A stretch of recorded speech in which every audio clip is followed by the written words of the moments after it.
welcome back to Dev Game Club, a weekly podcast in which two veteran game developers look at games from the past to discuss their relevance and impact today. I'm Brett Duville, and I'm joined as always by my co-host, a man who would enslave the world by reviving the dread destructive force known as magic. Tim Longo. No. You would do that. I believe you would. No. Nope. Not it. Not it? You're not going to enslave the world? Okay, if you say so. We'll see how it goes. I would do good things with magic. If I was, I don't know. Is she born with it? I think she's born with some sort of special magic where the Esper. Yeah, anyway. What are we talking about here in this new series? In our new series, we are, and I want to prep people in advance by saying, generally speaking, I might throw out some titles and things like that, and Tim will kind of hem and haw and say, yeah, maybe this one or whatever. This time I didn't even bring to him a list of titles. He said, I'm thinking we might have to play a 16-bit JRPG. And I was like, huh? Who are you? What have you done with Tim? I know. Tim, someone has your phone, I said to myself. No, we didn't even do this over the phone. I think we were on. You texted me. Oh, was it? I thought we had talked about it over some forum. Oh, maybe. Oh, yeah, anyway. Yeah. No, we did. We talked. We were on camera. Okay. Yeah. Some Zoom. What is on that salad you're eating, Tim? This is not the Tim I know.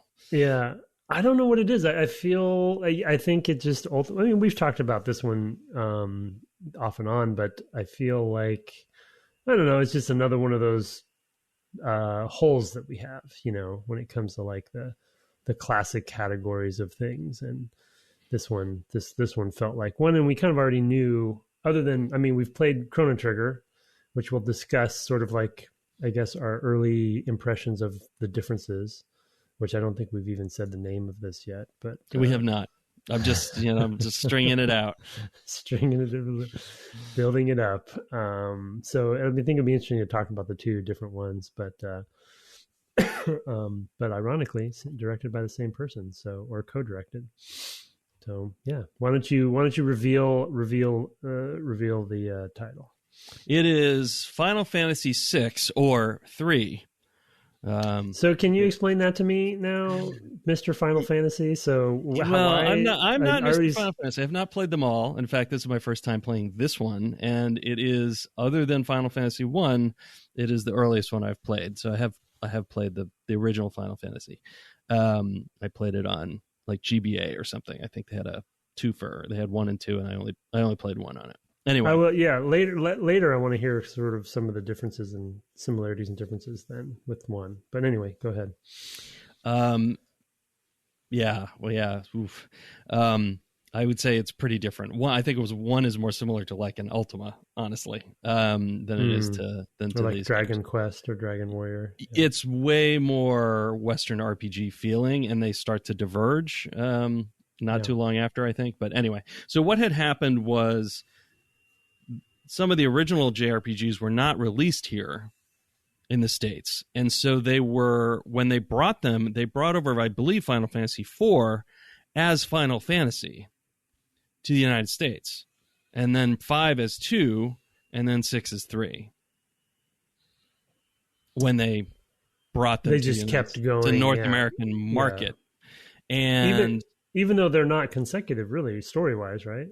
Even though they're not consecutive story-wise. But, I mean, I think the thinking was marketing-wise, like, well, people will be confused if we had 1 and 2 and then 6, or 1 and then 5 and then 6, or whatever, or Final Fantasy then 5 and 6. Like, I think the thinking was this will be confusing. And back then, importing wasn't a huge deal, right? I mean, I'm sure there was some, but it's, it was always kind of it's still a hugely niche sort of thing. And, like, I can't imagine, it was just... It was a different world. There was no internet. Like, I mean, how would you even know, right? Yeah. That you had missed out on some other games, and like you would just go and see, oh, there's this new cartridge, right? Final Fantasy, cool, I'll check it out. And you'd play it, and it'd be the first one you ever saw, and it'd just be Final Fantasy. Like all the art, and all the production stuff would all be, the original Final Fantasy. And so this one just kept up with that, and then Then they had to jump to go to 7. So, but then it switched platforms, right? So, an easier break to make. And I don't know.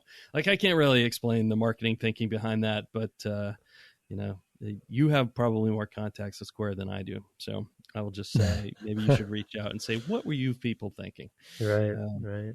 But not anymore. But yeah, I mean, yeah. So we're playing 6. Which, why did we choose this one? I mean, I know the answer, but I mean, how do we describe that in a succinct way? Yeah, I would say all of them versus instead of 1 or something. Right. I mean, 1 is I think it's accessible enough to play. You can find it. You're playing the PSN version on PlayStation 3. I'm playing on my SNES Classic, and I'll start streaming that soon. But I didn't today because I was doing it on doing in the middle of the day. But for the rest of it, I'll get around to it on the weekends. But this is widely considered the best 16-bit JRPG.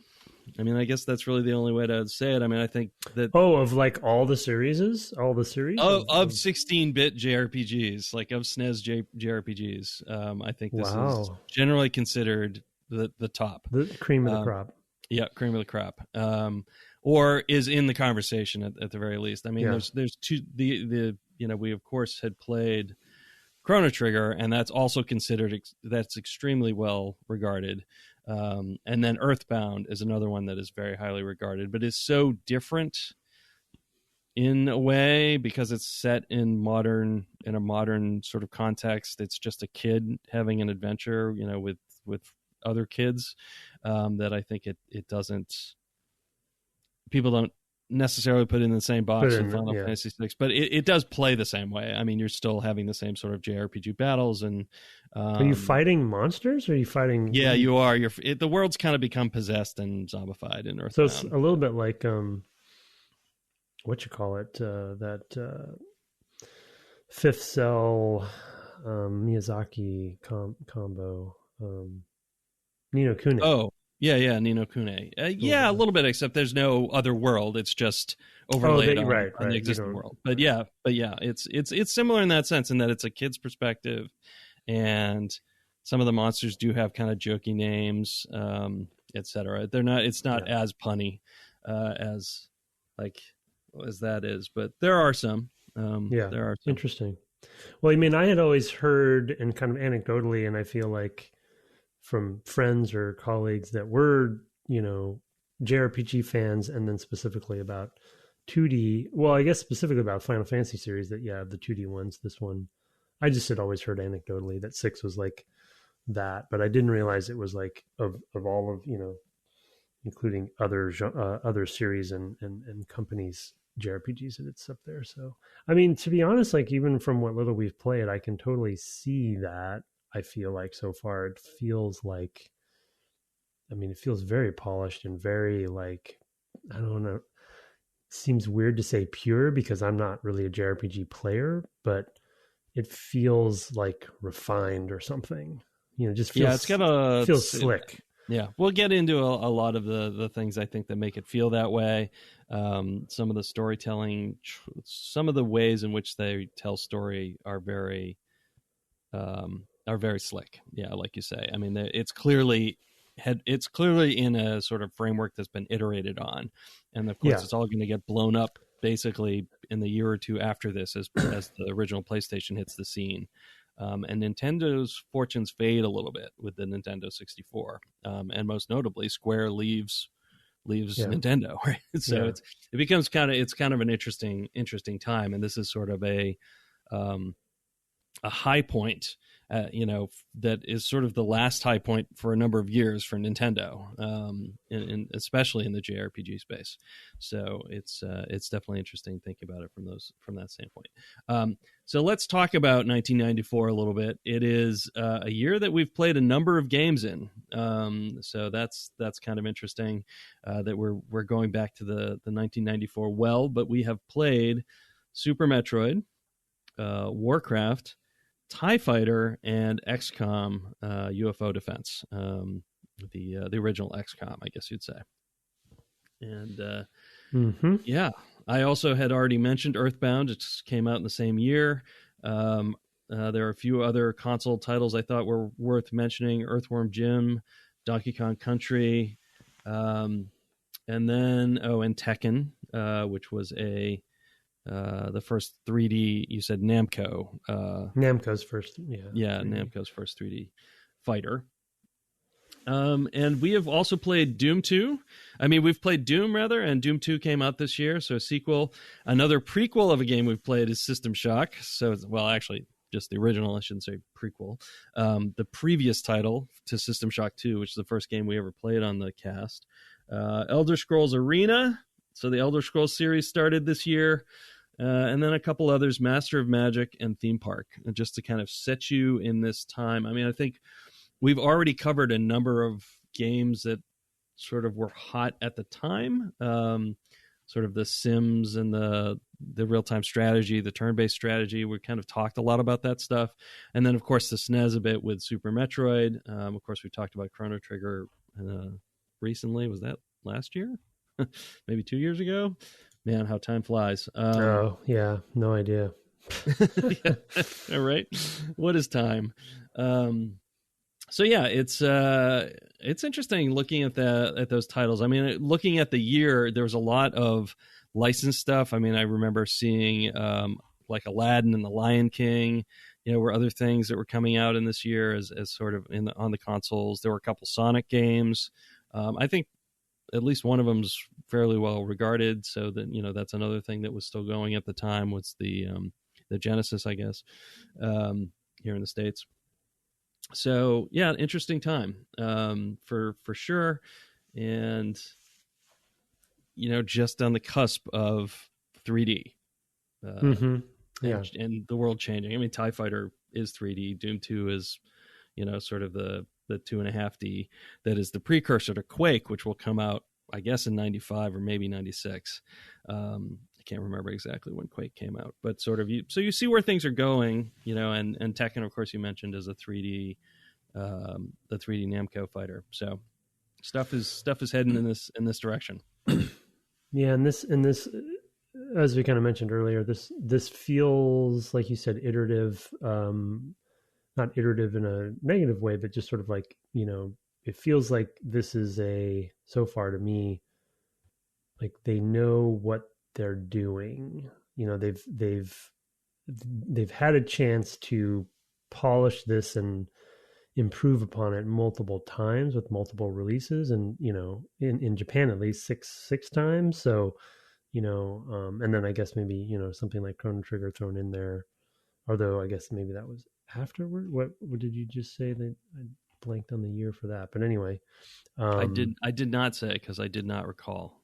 Yeah. Anyway, but yeah. So I don't know. Just like this might. I don't want this to be seen as a negative either, but it seems like a late generation game. That's like taking everything it can out of the system. In the Super Nintendo, and feels like it's really like pulling out all the stops. If I can kind of transport myself back to that era, you know what I mean? With Mode 7 and just like the way that they're doing animations and the music, and it seems like it's going to be an epic game, lengthwise, and all that kind of stuff. So it's sort of a swan song on that platform for this genre, because yes, we all know that 7 comes out and does a whole nother sort of, like, having this game come out and then the next game being 7, and then also the transition, for that game. It's just crazy that this is like Square in their prime, like peak. This company is just top of the world. Oh yeah, absolutely. And of course that's why it's so devastating that they go to PlayStation next. That was such a huge deal. And of course they did that based on the media, right? That they could go to CD, which was cheaper to produce. Duplicating CDs was way cheaper than making carts, because cartridges, of course, have all this hardware in them, right? You're basically burning ROMs and memory, and it scales with the size of your game. Of course, if your games are getting bigger and bigger and bigger on cartridges, you see the Nintendo 64 come along. If you're Square and you go, we don't want that. Yeah. Like, what are you doing? And some of the carts on that system, and we talked about Zelda Ocarina of Time, are quite large. And that's still, as large as those are still dwarfed by a CD capacity, which is whatever, 660 megabytes or something like that. So it's an interesting time, and they're kind of pushing the very limits of what they can do with cartridge technology, or at least what they feel they can do with cartridge technology, in terms of cost and their business model, and saying, you know what, this is it. This is the end of that train. And so, and it may not be the last Square title that came out on the cartridge, but it's probably very close to it. Yeah, I think, I bet you during this series, we're going to be talking about this from time to time, off and on throughout each, maybe even episode. But because the story seems to be already a dominant part of the game, they have specific themes that they're trying to hit, and a lot of characters, and as they probably, I mean, I'm just obviously speculating, but as they probably started to really emphasize wanting to focus on story much more so, you can see why the cartridges, why this format is going to be starting to hold them back, because they're, in this game already, we've seen sort of quote unquote their version of cinematics, even sometimes being done in the combat engine and then also in the world engine. And, it's just, you can only do so much. And then there's sort of the purists out there that are probably saying, well, but those are my favorite, because it's a lot more left up to interpretation, because you're not seeing this fully high res, 3D rendered cinematic, which they become really known for with 7 and beyond, which, like you said, would require the different kind of media. But once 7 hit so big, like, and this is based on some personal experience, because we got to work with their internal CG house for our Tomb Raider announcement trailer, which was, pre-rendered. And, they became known for that, right? They created they had a movie come out, and they created a whole department just like Blizzard, just for doing these cinematics. And in fact, the version that I'm playing of 6, which you probably, you wouldn't have for sure, the PlayStation re-release, I guess it might have been part of the anthology, which is when it was originally released on the PlayStation, re-released on the PlayStation. Right. I actually have a high-res, you have an opening cinematic, opening, that's kind of and I think one at the end of the game as well. So so it kind of gave me a little bit of an overview of, you get to see Tara in the mech, she's driving the mech, and you get to see Kefka and in fully rendered. There's no VO, but it's just music, but you get to see like the steampunk stuff happening, and it's interesting. They're great, and they're great at that stuff. I mean, that was one of the things. I actually want to pop in and clear up something, because I was mistaken. It's not that it was 4, 5, and 6 that were 1, 2, 3 here. It was actually 1, 4, and 6 that were here in the States as 1, 2, and 3. 2, 3, and 5. Oh my goodness! Had not been released outside Japan when this came out. So this was the third title. I knew it was obviously not that's why that there were a number that they had skipped. I hadn't realized that 1 had been released here. Though it makes sense, having played 1, that would have translated over pretty well. Anyway, sorry. Yeah, I mean, you mentioned those cinematics, and I think ahead to like 8, which is where they really, 7 cinematics are quite good, but 8, I think really, there's like this scene with this spider robot thing, whatever, that's chasing them, that I remember them revealing, at E3 or something in whatever 98 or 97 or something. I don't remember the timeline, and just seeing it and going, holy mackerel, like that is really detailed. Like, and there's a lot to it. Of course, it compresses down and stuff like that. It doesn't look quite as great, but it's still pretty amazing when you play those games, how good those scenes look. There's a big step up actually from 7 to 8, I think, in terms of that. But you can tell that sort of storytelling is what they're aiming for. Yeah. And that's the direction they want to go, and so it's clear why they want to move to the format that has more space. So we should probably briefly at least talk about some of the folks who worked on this. Of course, is this the first time we've played a second game from a creator with Sakaguchi? He was the producer on this, so maybe it's not exactly. Well, we played. I mean, he was also involved in Chrono Trigger, so he's actually the third the third game we're playing with his involvement. Right, and then Kitase also worked on all three, right? Yeah, he may have. Yep, he may have. Well, and of course we've played Miyamoto games as well, so I guess those also count as multiple plays from the same creator as well. No, it looks like maybe he didn't work on 9. Kitase. Okay. So yeah. But anyway, well, we played Fallout and Vampire, which were there's some Troika guys, right? Yeah, yeah, Troika guys on both. Yeah, so we've got a few. It's interesting that we've got a few. I'll have to go back and connect those dots at some point and figure out what we've played. I don't normally think of it in those terms. But yeah, I mean, this is one where I'm like, oh yeah, well, I mean, Sakaguchi's hands are over so much of he was Square's output, at the time, and others on this list. Hiroyuki Ito was the other co-director. Of course, Tetsuya Nomura with the character design, and I think he was credited as lead artist in the opening credits, which we'll get to. Tetsuya Takahashi is another name that I've seen, and of course the composer Uematsu. Nobuo Uematsu is fantastic. So yeah, and you actually specifically called that out earlier in pre-show as something to mention. So there we go. That's those are some of the names involved, and we'll kind of touch on that stuff again, I think, as we, if we delve in. We're going to be playing this one for a while, I suspect. So, because it's not a short game. Because no JRPG is a short game, really.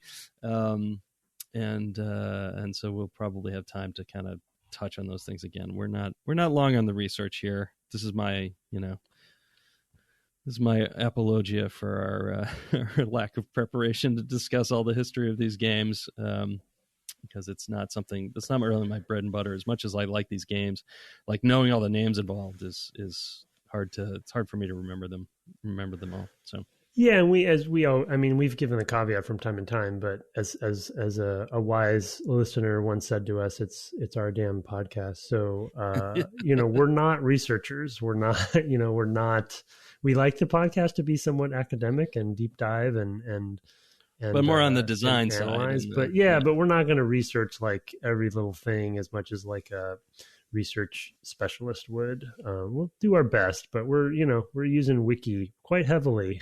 Yeah, for these. It's more like a deep reading. Think of it as like we've come like a book club, right? We've come to sit down and talk about our experience of the thing and pick it apart, as a deep read, right? Instead of necessarily bringing everything to about the background of a game to the table.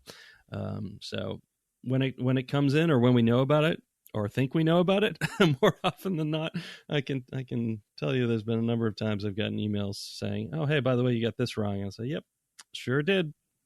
We'll issue it on the show. And you can always look in the show notes for errata, because there are often mistakes, and I'm sure there will be this time. Anyway, usual caveats given then. Yeah. Oh, go ahead. No, go ahead. I was just going to say I was looking up Nomura specifically because I wanted to kind of see sort of some of his origins, and I just wanted an anecdote. Of course, yes. In 91, he started at Square on Final Fantasy IV as a debugger, and then went on to do battle graphics and modern designs on 5, and then graphic director. Yeah, so I don't know. It's just And then later Kingdom Hearts, of course. Kingdom Hearts. Yeah, so it's just hilarious to me that he started as a debugger, which I don't know. Is that a tester? Is that a program? Yeah, I'm not always clear on what the on how those credits translate. I see that in the credits, and I'm like, are they programmers or are they finding scripting bugs? You know, what kind of debuggers are they? Or are they just QA? And it's hard to say. But he definitely wasn't doing art, you know. So it's so interesting because he's so iconic and so, and you know, he's I think he's well known in citing Yoshitaka Amano as one of his inspirations, which he's done a bunch of different. If you look at his artwork, you can see the influences. Let's see. Anyway, he had some stuff even in Final Fantasy, but yeah, it's just funny. Yeah, it's just funny to see. I think one thing that I always admired about Square, and we know this obviously about a lot of Japanese development, and Nintendo being another great example, is in many cases people stay at these companies for a long, long time, you know, and they just there's pros and cons to that, but one of the advantages of that can be really like perfecting your craft, right, and getting better and better, and evolving over a long period of time versus bouncing around and stuff. And you know, Sakaguchi left. I think we were talking pre-show, you know, like maybe after 9 or something like that. But still, that was it was after the Spirits Within, actually, because that kind of tanked the film that the cinematics department made. Got it. And that was an expensive movie that did no box office. And so, it needed to have worldwide box office, and it really did not. And so that was his occasion to depart, I believe. So yeah, let's dive into the game proper. One of the things, let's start from the top. You had a movie, and you mentioned that, sort of talking about how it, you know, the cinematics team put something together there. I did not. So for me, especially, the world buildings felt super compressed. You know, it's basically some short paragraphs, one sentence of which I rolled into the introduction. I think it's 3, 4, maybe 5 sentences of what's happened before, and then it comes down on this, you know, small promontory where an unknown girl and Wedge and what's the other guy's name? Diggs. They're Star Wars Biggs. Yep, they're Star Wars characters. Yep. Which Kitase is a big Star Wars fan, apparently. Oh, okay. Yeah. So that might explain it, why Wedge and Biggs are in this game. Yeah. Yeah. Was there a Wedge? I think there's a Wedge in a number of them. They might both appear in a number of them. There's a lot of names that get reused as well. Though some of them we won't see here, I don't think. But like Sid, I don't know if there's a Sid in this game. I was gonna ask you. Yeah. But I don't actually know. I know he's been in a number of them going way back to, you know, near the beginning, but I'm not sure if he's in 6. In any case, so I mean, for me, that was a very short period of time, like 20 seconds maybe, of sort of panning down through the skies, seeing some of the things you described in your cutscene. I don't even see. Like, first I see of these machines is when they're there in their 2D glory. So it's a lot happens for me in a really short period of time. So you get this idea that the world, you know, had magic, but now that's been suppressed somehow. And then you have this girl who's in this thing, and they're talking about how she wears a special device on her head to, you know, inhibit her ability to use magic. But before they put it on her, she killed 50 guys. Like, she just tore through these people, and you're like, oh wow, so magic's like really, really powerful. And then they're talking about this Esper thing. So, you know, there's like, and you know, how there hasn't been one in 1,000 years or something like that. And that's all in 30 seconds to a minute tops, right? Of just bam, bam, bam, bam, bam. Here's the setup for the game. Let's go to the Esper. and then you go into the opening credit scene, which we'll talk about, sort of separately. But I love that economy. That's one thing I think when you talk about the purists about these 2D games and how like there's not lots of animation, things like that, you get to interpret it.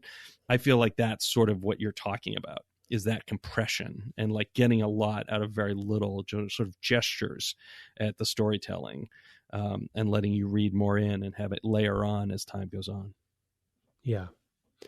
Yeah. I mean, I'll be honest. I don't know if the pre-rendered cinematic adds that much, at least for me in this case. It's fairly short, and it's all kind of like glitz, like I said, there's no VO, it's music and a bunch of kind of vignettes of scenes and stuff. So, I mean, because that played first for me, I kind of like couldn't follow what was happening too easily. And I kind of just like let it wash over me and just hoped that I would understand someday. You know what I mean? It's one of those things where it's like, well, I guess that kind of might be the bad guy. And then I assume that this is the hero, but I'm not totally sure. And then there's mechs, and I don't know where they're going into a mine, and so it kind of sets things up. But it really felt very much like fan service, sort of something they did, because we know obviously it was made for the re-release.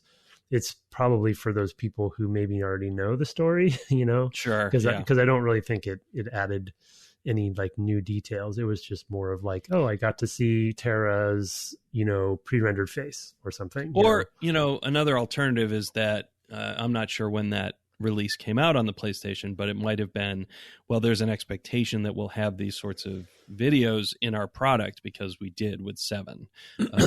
Yeah, that could be. There's also an expectation set, of that cinematics team, and give them something to do while they port it.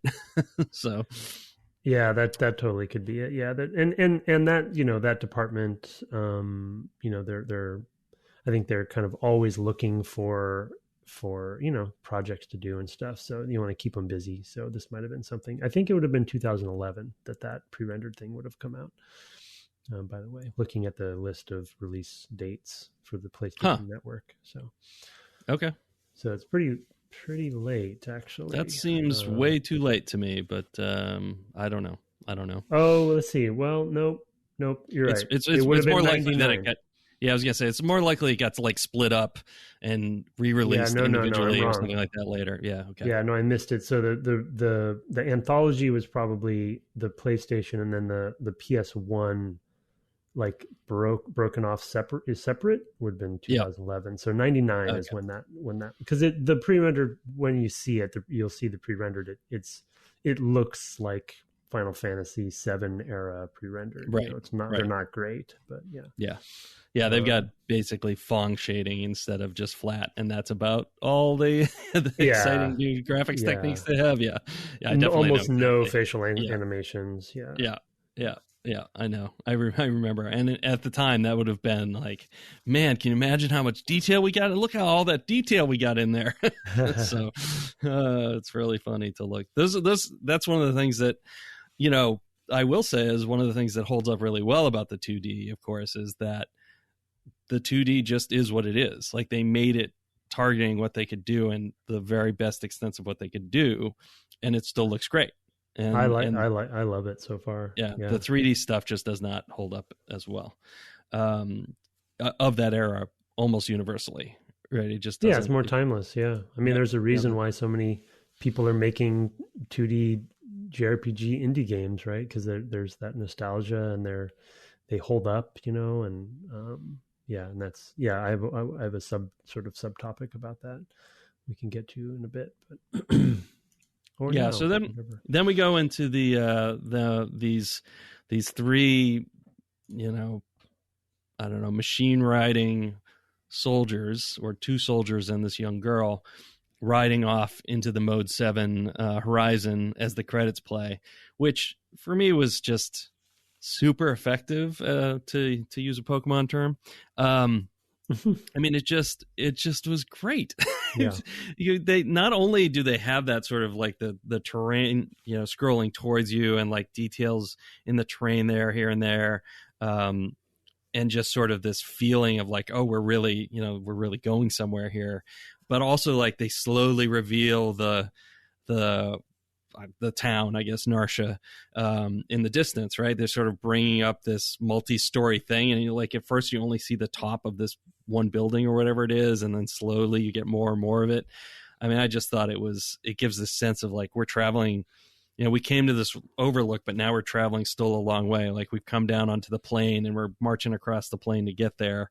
It feels properly epic. I loved it. Absolutely loved it. Yeah, and they give it enough time. Actually more time than I would have thought. Like it's a pretty elongated section for what it is, and the only thing that's really changing is that kind of background image of the city, or the town or whatever. And so it's impressive that they had, the discipline to kind of let it breathe, because it does make it feel like they're moving over a long distance. Yeah. And that sense of wasteland, because the intro kind of introduces the concept that I guess the magic battle or magic in the long, in the far past, created a wasteland, in the world. So it kind of gives you that sense you're going, and this is like a snowy area, I think. There is some snowfall. I think you're basically at the edge of the desert though, so that's why it's kind of all brown as well. But who knows how that desert was created? Of course, we'll see the castle with the desert castle of Figaro. It's a great sequence. Yeah. Later as well. Do you want to start talking about the sort of the feel of this versus Chrono Trigger now, that we kind of started getting to the game proper?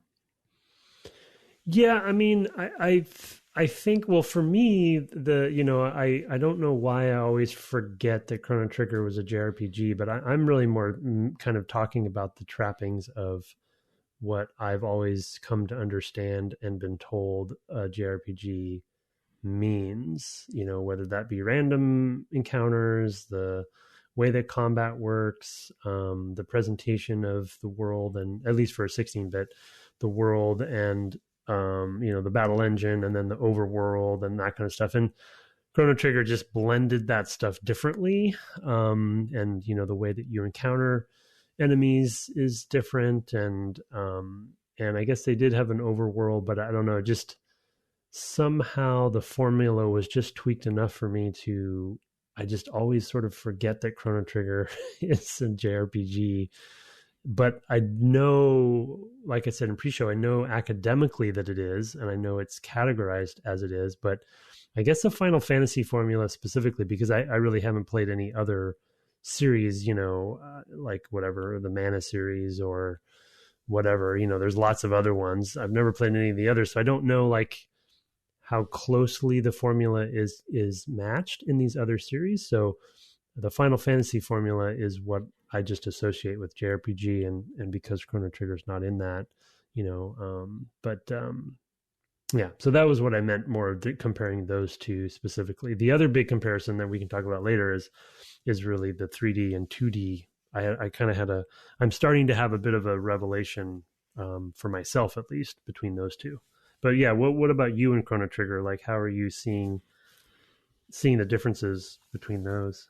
Yeah, I mean, I think for me, it's the comparison that's coming into play is kind of not yet a fair one, because we're playing still the part that is very linear in this game. And then I think what we remember most strongly and fondly of Chrono Trigger is the very late game of figuring out all the just packed time stuff in it, right? Where you go back in time to this and do this, and that changes this other thing, and just all those things that we spent. You have to remember, for people who haven't listened to that cast, we added a week because we were like, there's too much side stuff. We can't not do it. It's too good. Yeah. And that stuff feels, the freedom feels really, really good, because the world is very open. You kind of go literally anywhere you want, anywhere and any when you want to. So that feels great, but it also feels a little more adventure gamey in the sort of, cause and effect, sort of gameplay that's going on there of like, oh, if I do this, it changes this thing, right? And that feels different, qualitatively different, especially from this early part of this game. So I hesitate to compare too much, just because of that. But the battles sort of fade away as a result, right? Is because what we remember is that really cool side, the feeling of finding all that cool side content and feeling like figuring things out, like, oh, I could go do this. Oh man, what if I went there and did this? And people give you hints, and like you're picking up on all these clues, and it's all of that stuff. One of the things to skip ahead a little bit in this game, one of the things that really frustrated me, and maybe I'm missing something, but in South Figaro, there's a guy whose job is to get cider for his like old man, for his father, one presumes, but the old man, he says. And it feels like I should be able to, like the old man says, if you go in and speak to him, he says, don't talk to me. Maybe if you had some cider or something like that. And so I go and I try to get the cider, but I can't get the. So it feels like it's putting down something like that, something like Chrono Trigger has, and I can't figure out how to pick it up. And in the end, I just was like, okay, I can't figure out if this is the thing I can do. I didn't look it up because I try not to when I'm playing the game, and I just tried to figure out what I'm supposed to do next. So it felt like I wanted that stuff, but I couldn't figure out how to do it, and so I just let it go. And it felt very, very linear. Like I got to a town and I could walk around and talk to different people, but that didn't feel rewarding in that way. But I know things will open up in this game eventually, because I've played Final Fantasies before, and because I do know a bit about this game, in ways that you probably don't. So, well, yeah, I think you hit the nail on the head comparing Chrono Trigger to more of an adventure game, because structurally it does feel that way, mainly because I feel my memory of it versus the only other JRPG I've played really at any great length being Final Fantasy IX. From a balancing perspective, I feel like Chrono Trigger, if you just kind of played the main beats and did the side stuff for the most part, you were kind of generally fine.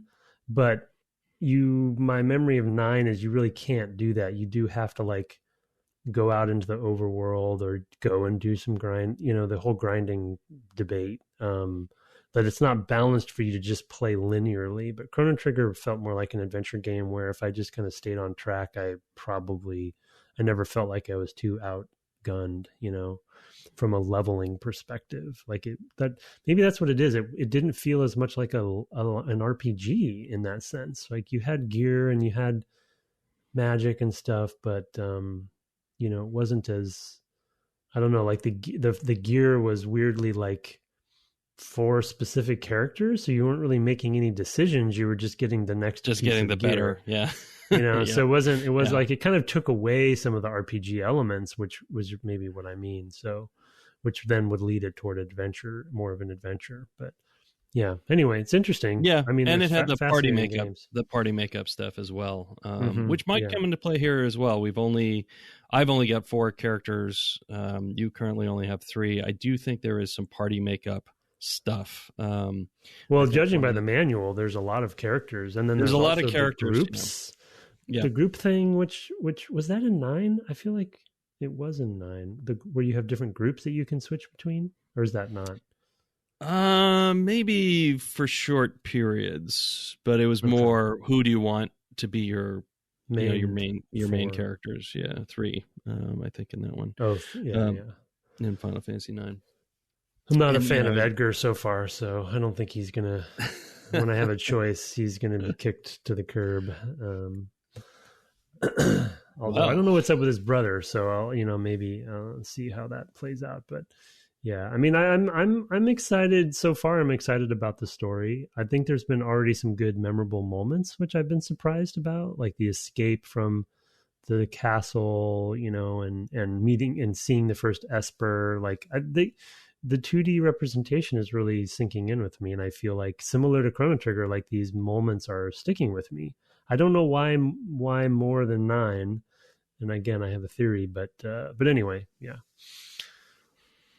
So yeah, I mean, we've kind of alluded to how the early game is a little bit I mean, is more linear. It's quite linear so far. There are not a lot of options, and it is balanced towards you being quite strong relative to the enemies you're fighting. You're not really under threat at any point, even when you fight the boss, the whelk or whatever it's called, the snail.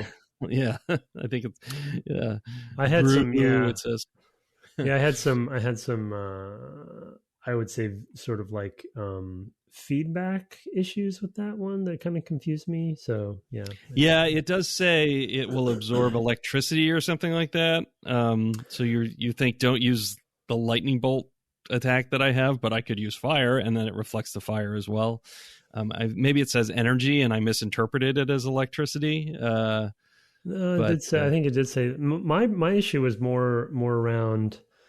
I mean, this is maybe pretty nitpicky, but when it goes into its shell, I thought it looked like it was like a similar effect to when it was dying. And so when it goes into its shell, I thought I had finished like killing that part of it. So then I was like, oh, okay, so now I can hit the shell? Because combat wasn't ending. So I was like, well, I guess I'm not done. So I guess I better have to hit the shell now that I've killed the snail. But then, of course, it wasn't dead. It just had gone into the shell.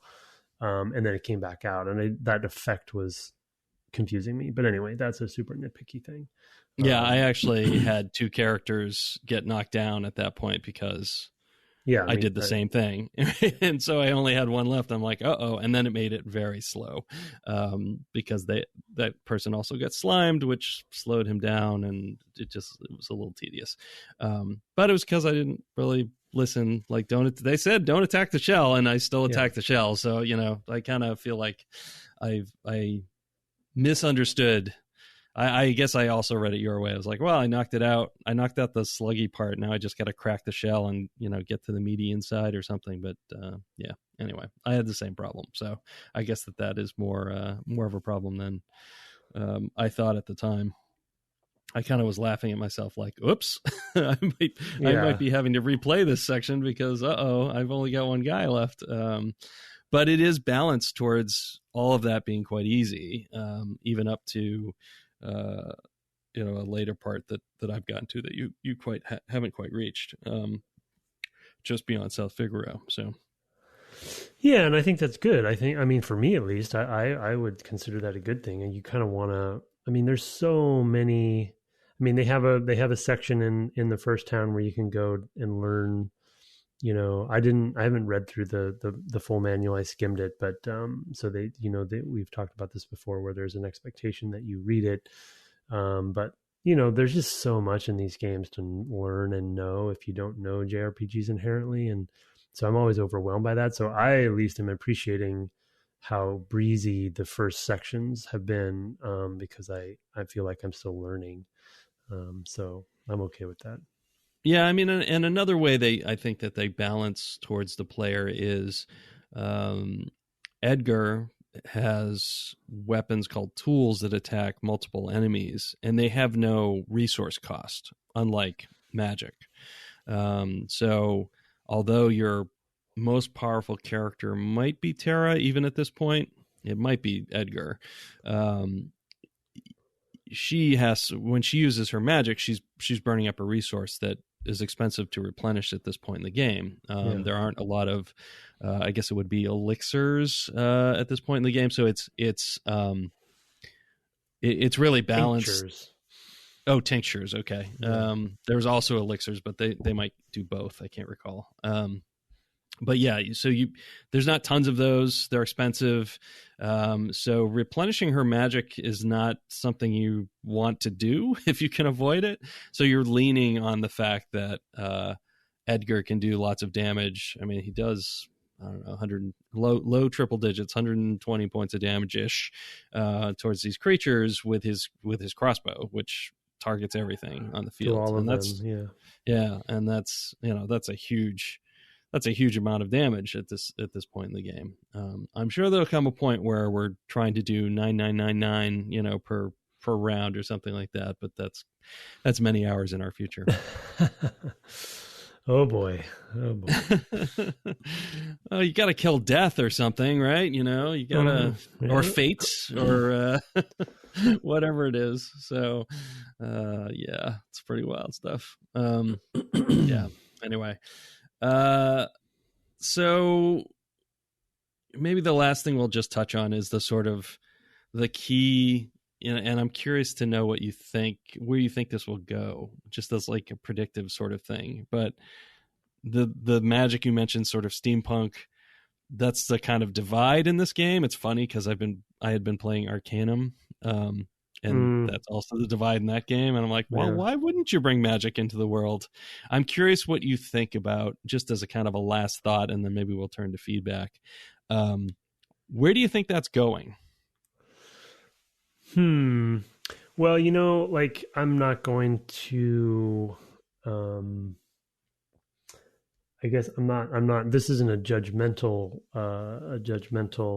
comment, but once I had read that Kitase was a Star Wars fan, I'm just going to say that the bad guys are called the Empire. There is a rebellion called the Returners, apparently, and magic is something that is sort of like archaic and old and frowned upon. So is the Force.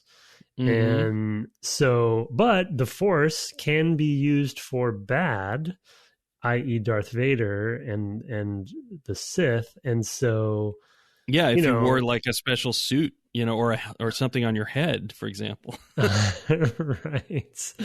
Right. Yeah. So, I mean, you know, it's like, I feel like, I don't know. I feel like it's sort of like the sort of old trope of and Terra is kind of born with it, right? Like she has something inherently different about her that makes her be able to use magic without the espers, as far as I can understand. And so, because I think I read in the manual someplace that like other characters, somebody actually like Locke actually might have even said, I could use magic if I had an esper, you know, so there must be some concept later where you can give espers to people and they can do magic, but only like Terra can do it inherently. So that's very Jedi-like.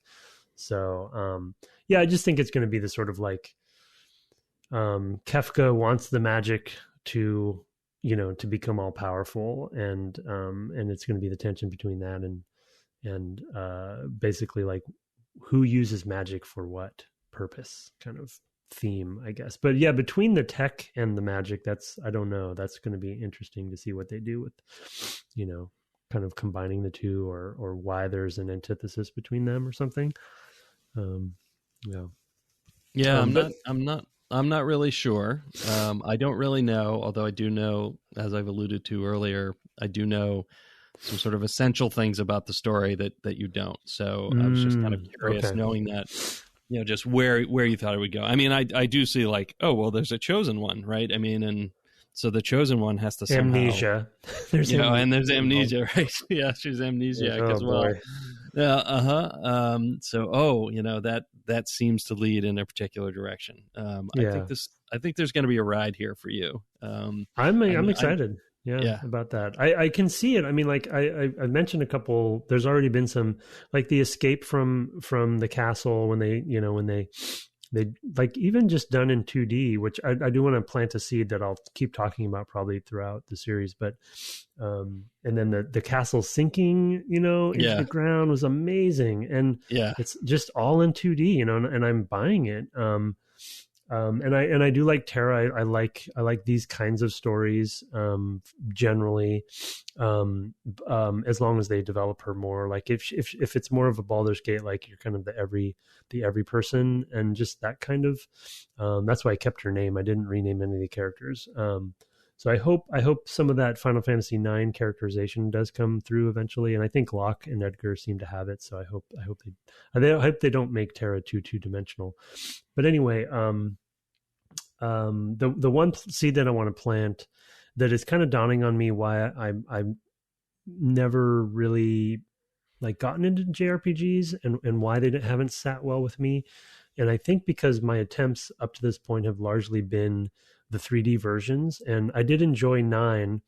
Go back and listen to the series, but I've always had this tension with them because they're so mechanically or sort of utilitarian with the way that their combat works, you know, and in random encounters, and kind of just the trappings and sort of the distancing that happens, you know, with that versus a Western RPG where things tend to be a little more real time and like clear, you know, and fully represented, and switching modes like battle mode and overland mode and game mode or town mode, whatever you call that, adventure mode with the JRPG. But what I'm realizing starting to play this game is because it's in 2D and because it's 16-bit pixel game, I don't mind that break as much because it's much more of a video game to me. You know, it's not trying to be something that it's not, if that makes sense. You know, it's like, oh, when I go to a menu and I'm having to like, you know, go to this other battle mode where the pixel characters are not that different from the characters in the game world. In fact, they might be literally identical in this case. The transitions aren't as jarring to me, and the mechanical aspects of how you transition between all of those things is not as jarring. So I'm wondering if, you know, the 3D versions just kind of, they're trying to be something that they're not to me in my logical brain, and in the 2D versions, it just kind of meshes better for me. So that's my early thought. That's really interesting because I think ahead to like the more modern ones, like I don't know, 13 and 15, just say, you know, basically last generations, and how they have gotten to the point where they render them and they look very realistic and they look like that all the time. Like if they're in battle or if they're out in the world or whatever, it's all the same, like any other game these days, right? And they've kind of gone to the point where, you know, they've gone a different direction as far as, you know, making all the realism consistent across all of it. And I think and of course they also don't do, I guess they still do the sort of breaking up and like having a little arena where you're fighting in, so that they don't have to do AI and navigation in an arbitrary world. But it also looks very close to the place you're in. It's not, you know, it's not like you've been looking down at a 2D forest and now you're in a 3D forest and all that stuff that you've been seeing. It's like, I was in a cobbled street. I'm still in a cobbled street. The buildings may not be exactly the same places they were. So yeah, they've kind of gone that direction. The other thing I was going to say about that is that, you know, it makes me think of Scott McCloud and like understanding comics, right? Where, you know, one of the things he talks about is sort of the levels of abstraction, right? And there's a level of abstraction here where it becomes more universal because it's not super detailed.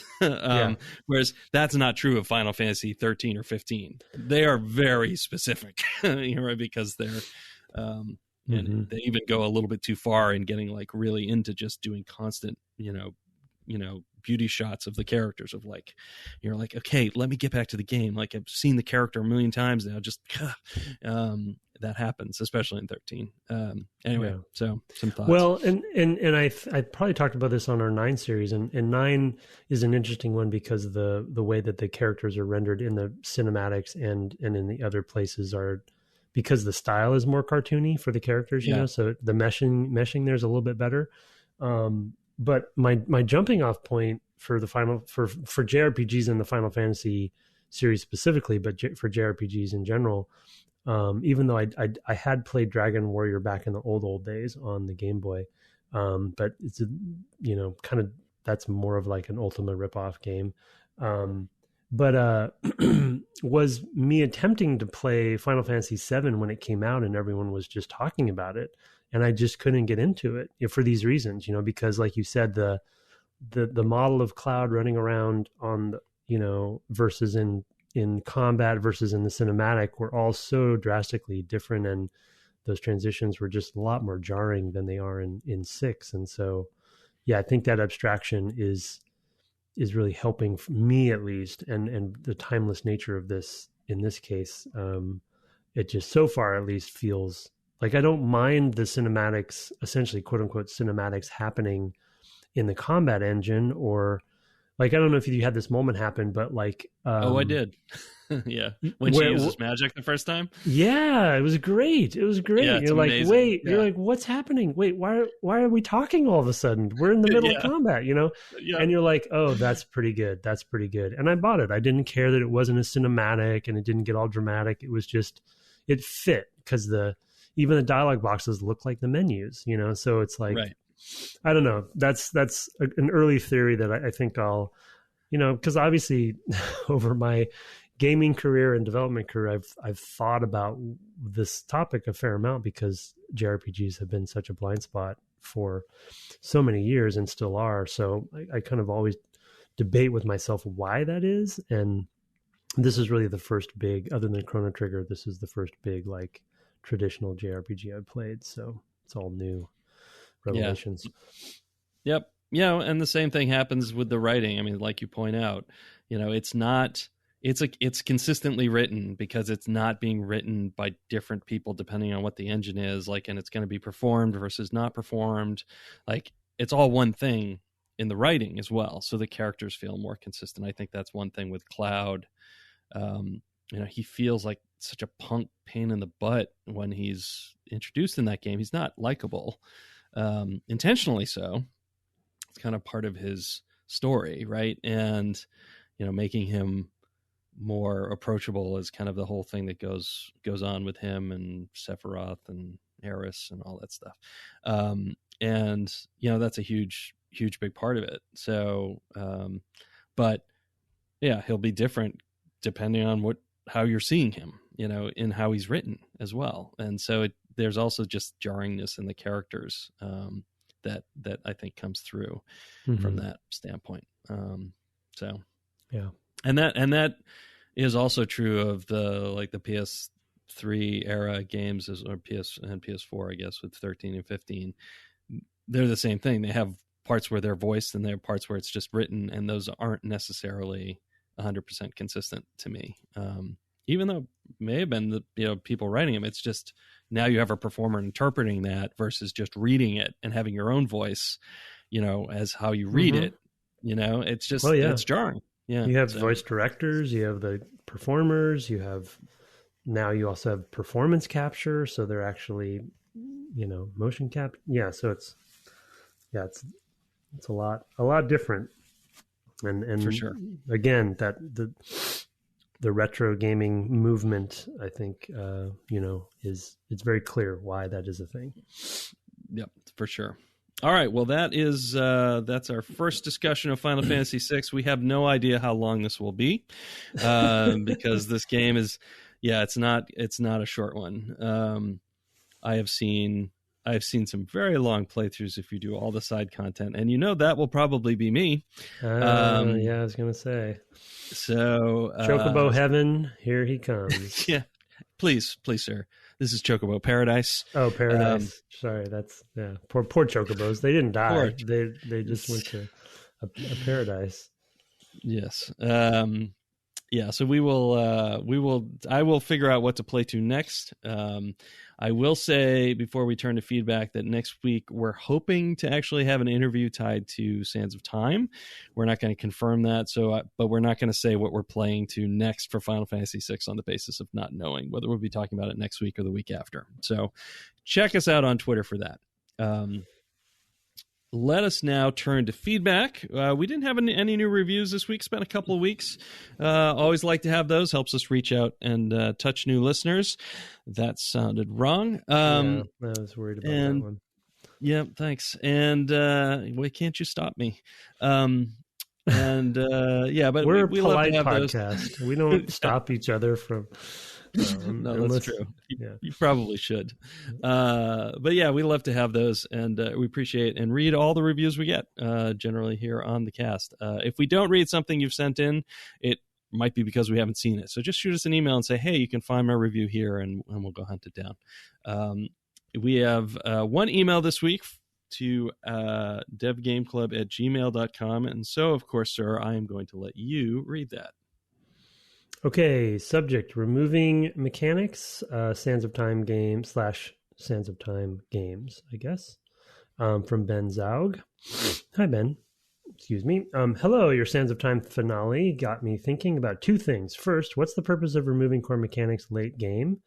I understand doing it at the start, showing cool powers like Symphony of the Night, or an excuse for why your character is no longer as strong in the sequel, like God of War 2. But what would be reasons for taking away mechanics you've used all game? Second, is Life is Strange Season 1 a Sands of Time game? What? Okay. I can't think of many games that have a rewind mechanic, but I think Life is Strange has a really good one that solved a lot of problems I have with some of these choice-based narrative games. Sometimes I just use the rewind power simply because I can. Thanks, Ben from Iowa, Zaug. So yeah, two different things there. Do you have thoughts on the first? Yeah, I mean, I think at least in the case of this game, it's for narrative punch, right? I mean, the reason why he can't have the dagger is because the narrative wants the sands to run out, and we can't expect the player to deliver on that. Or you might. It would be difficult to have that happen, especially given how the mechanics work with refilling the sands. So the reason why they want to take away the dagger is so that she can run it out and we can have that very solid narrative moment of her death, something that we discussed in our prior episode, right? I mean, I think that's generally why you do it. In a lot of cases. I don't love doing it just to make something more challenging. I hate that. I don't really think that that's what's going on in Sands of Time. I do think it happens in games though. So, and those frustrate me generally. It's like, well, I've been relying on this the whole time. Famously, Wasteland 2 for me did not work because I had a character who was my main healer who turned on the party in the final combat. And I was like, are you kidding me? Like, how could I know that was going to happen? Wow. That's rough. It was, and there's nothing you could do. Nothing. I mean, it's not a choice thing or something? No. It just, as it turns out, well, he was part cyborg or whatever, and so the robot took over him. But how was I going to know that was going to happen? Like, how could I have predicted that was a bad choice 40 hours prior? Yeah. And so I ended up having to kick him out of my party before I went into the final combat, but I didn't have a healer. So it was that's why that area of California or whatever it was got destroyed at the end of that game. That's canon for me. Yeah, I guess narrative is one reason, and I guess it may have been the reason here. There's got to be some other games we played over these freaking 5 years of playing these games where this has happened, because it used to be too oft to use. Is that right? Too often used. I was trying to be fancy there, but you're quite poetic.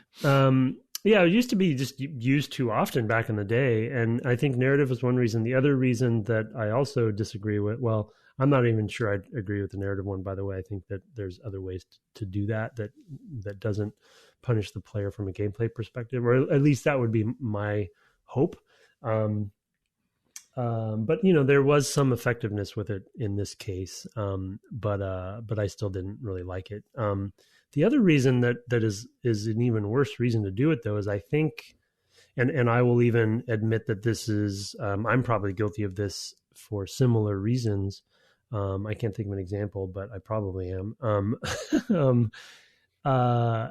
You get to the end of the game, or toward the end of the game, and you want the player to have some sort of big shift of perspective and amping up of sort of like the tension. To Brett's point, sometimes it's to make it more difficult, but sometimes it's just to be like different. Like, okay, we're ending the game. Right. What are we going to do to mix it up on them? It's like, we got to mix it up. They can't keep doing what they've been doing all this time. Let's do something wacky. It's like, no, don't do something wacky. Just do something better. Like keep doing what you're doing, but in a different way or something, rather than taking things away from you. It just feels like, they're just trying to, either make it more difficult or mix it up. Because I think in Sands of Time's case, it's such an inherent part of that game. It feels sort of wrong to me for some reason. And I guess narrative is a fine reason, but I'm typically not a narrative first person. I'm more of a, gameplay first person, and narrative needs to find a way to catch up. If you can integrate them both really well, that is the real goal. But, sometimes one needs to win over the other. But anyway, that's my thought there. But yeah, what about, I haven't played Life is Strange. I've always heard good things about it. I didn't realize they had a time mechanic, to be honest. Oh yeah, it's the huge thing. I think it's Chloe is the main character. I have not played it either, although I think I have it. I think I got it as part of PlayStation Plus at some point, and have not got around to it. But yeah, the big thing is that you can rewind. But I will say, it's actually also taken away from you. I mean, I know this just from listening to other podcasts. There is a part of the game where it is taken away from you. Like you lose it, like it goes on the fritz. It's like your superpower, it suddenly is, it's like in the Spider-Verse when he's, having some troubles with his powers or something like that. Or, I guess that's also Spider-Man 2, right? With the Tobey Maguire one. So then you have a crisis of confidence. And so there's kind of anyway, there's a point in that game where she doesn't have her power. She can't rewind time. And I believe there's a very fateful conversation that she has with another character who is going to kill themselves if you don't answer all the dialogue options correctly. And now you can't rewind time. Oh my goodness. Which you're relying on. Yeah. It's heavy. It's heavy stuff. Yeah. Jesus. And, so it's interesting to me there because, of course, it also is taking away your mechanic, and it's doing it for both a narrative, but I also feel like a gameplay reason there, because I think one of the side effects of using the rewind mechanic a lot is that you get jumbled. Like, it's sort of things don't matter as much, and so then it really matters, and the fact that you've leaned on the mechanic means you aren't in the frame of mind to have kept track of the things that you should know about this person, and I don't know. Like I said, I haven't played the game, but this is how I heard this scene described, by a number of sources. So yeah, it's a game I'm very curious about. I would say it's certainly Sands of Time adjacent. I think it is interesting in how it does solve some, annoying having to re-enter and repeat the dialogues or not get to see other dialogue branches and things like that in an adventure game setting. So it is kind of a cool use of that. Yeah. So. Yeah, interesting. Yeah, it's not exactly the same thing, but I'm interested in I don't know if or when I'll ever get around to it, but Returnal is this game coming out that's more of a Groundhog's Day situation, but where you're kind of replaying sections again. But that's the Groundhog's Day kind of paradigm is another one that games use in interesting ways to kind of create that sort of redo, do things over kind of thing. Yeah, for sure. Anyway, if you know what's coming, right? Of course, you can try to do something different. Yeah, I have heard a little bit about that as well, and I've heard that it looks interesting. So we'll see when I catch up to the next gen, which might be a little while yet. 20 years, 10 years. I'll give you 10 years. How about that? 10 years until I buy a PS5 or a Xbox. Maybe. Series X. I don't know. Yeah. Given how many games I already own on the many, many systems I already own, who knows? Yeah. So anyway. Okay. Well, thank you, Ben. I hope that touched on those things. God, what is with me and touching? I hope that answered your questions, Ben. Sorry, I'm getting all weird here at the end of the podcast. Thank you for your email. As I mentioned, you can shoot those to devgameclub@gmail.com. That is our show. You can find us on the web at devgameclub.com or on Twitter at devgameclub. You can also find my co-host at Tim Longo Jr. with the JR at the end. You're also playing a bit with some weird time effects in the game you've been streaming on Twitch, if I'm not mistaken. Yes. Oh boy, I am. On Switch? Is that what? Or no, on Twitch. Twitch. Oh, I thought you said Switch. Yeah, I was like, no, it's not on. Maybe I did. Yeah, I'm streaming Death Stranding finally. I'm 1 week into that. I will be playing. We're recording on a Monday. I'm going to be playing tonight. So yeah, Mondays and Tuesdays, 6 p.m. Pacific Daylight Time for those who can make it. Watch. There's 2 episodes archived. So if you missed them, go ahead and watch them. That game is something else. It is everything that I wanted to be, and things that I didn't even know I wanted. So I don't even know. Like, obviously on the stream, I think everyone watching, some people have played it, of course, and some have not, but everyone's debating how you describe it. And it's very hard to describe. It's a walking simulator. It's a hike 'em up. Yeah, exactly. Yeah, it's a hike 'em up. So I don't know. It's just the craziest. And then, of course, the story and the world and the setting and everything is just does not disappoint for me. So yeah, so far so good. I'm actually excited to play again. It's hard not to play it in between streams, to be honest. Yeah, I know that's often my thing, is like, I would have a little bit more continuity if I played more in between. I am also playing on Twitch. I've decided I am going to bail on Arcanum. I just cannot bring myself back to it. The technical issues are grating, and frustrating, and that's too bad. It's a game that I'll remain curious about for a long time, but it just doesn't quite. I don't know. It's just hard to play. So I'm actually going to be switching to The Last Story, which I know you haven't heard of. No. It is a Mistwalker Studios game for the Wii. So it is a JRPG. Okay. Now I do rings a bell now. Yeah. Rings a bell, yeah. So he had done Blue Dragon and Lost Odyssey, I guess, for the 360. And then when the Wii came out, they had done this one. There may be some other titles in there that I don't know of. But I happened, when we played Final Fantasy IX, I was like, I should see if I can get anything of his that I haven't played. And I got this. This is how my library grows, folks.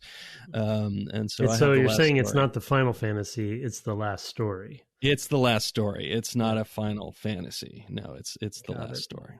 Yeah. And it's the only one. There's, as far as I know, no Last Story 2 through 15. That's as far as I know. So it could be, who knows? By all means, if I'm wrong about that, please let me know. Good luck. Tim@devgameclub.com. Our intro and outro music was written and performed by Kirk Hamilton and commissioned by friend of the cast, Aaron Evers. Our new logo, I'm still saying new logo, it's been a few months, but our logo is by Mark Garcia. Have fun racing around on a chocobo this week, and good night. Good night.